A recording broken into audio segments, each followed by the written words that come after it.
From a utilitarian view, the greatest happiness of the majority is the highest valued rule, but it is nearly impossible to determine what everyone considers being happy as. So how do we determine what others consider as happiness? Instead, we look at the other part of utilitarianism, the absence of pain. Without pain, people are most often happy, as there is nothing negative affecting your happiness. And while we can't determine what everyone considers pain as, we do know what causes pain. Therefore, by limiting the amount of pain one endures, you are ensuring their happiness. A question we can look at is if it is morally just to crash into a one-passenger vehicle compared to a bus with 20 people.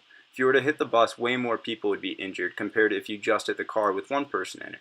By doing this, you are determining that the happiness of others is more important than the individual, as there is the smallest amount of pain with the less people being involved in the crash. A major dispute to this is the fact that you are essentially playing God as you decide who gets hurt and who doesn't. However, this is a rational decision, as you are not assuming what others deem as happiness. You are instead evaluating the amount of pain that would be caused. There is no debate that when hit by a car, people are likely to get injured. In this case, you are ensuring the greater good of the majority by limiting that to one person. If we look at a situation where you and a group of people are being held at gunpoint by a terrorist, and the terrorist tells you that you must kill one of the people or you all will die, we ask ourselves if it is justified to kill one person for the greater good of the others, as well as whose life is less valuable than the others.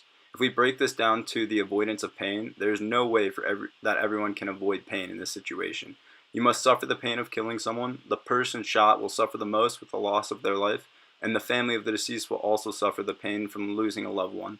But if you all died, the amount of pain that everyone would experience would be far greater than one person. Thus, it is the right choice to kill one of the people. But how do you decide who dies? Mathematically speaking, you would need to know how many people would be affected from each person dying to know the least amount of pain.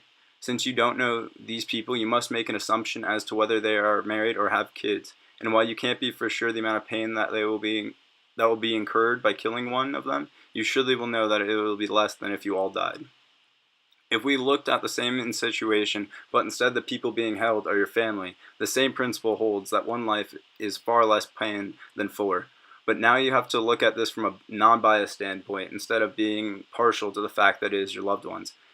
This is challenging when looking at the greater happiness of others, as it is hard for humans to be impartial when it comes to things that impact us. In this case, the least amount of pain would be from killing yourself, as you don't suffer the pain of killing your loved ones. We see similar situations in our government all the time where the least amount of pain is the driving force behind many of our government policies. The government sets policies in place to take care of other countries who can't sustain themselves. This is meant to lessen the amount of pain a country may be suffering from disaster, famine, disease, or war. And though this is meant to benefit the majority, the aid we supply comes at the cost of American taxpayers. And when looking at the amount of pain being alleviated, it is obvious that the government is just for helping, as the happiness of the many outweighs the pain of the money being taken from the taxpayers. Although it may be impossible to justify what makes others happy, it is certain that through the absence of pain, people are more happy. If we solely look at the pain one incurs, we are able to look at a feasible pain. We can't generalize happiness, as there is many different definitions of what people consider being happy. And while pain can also be defined differently from one person to another, we all know what causes pain and can limit the amount we are exposed to.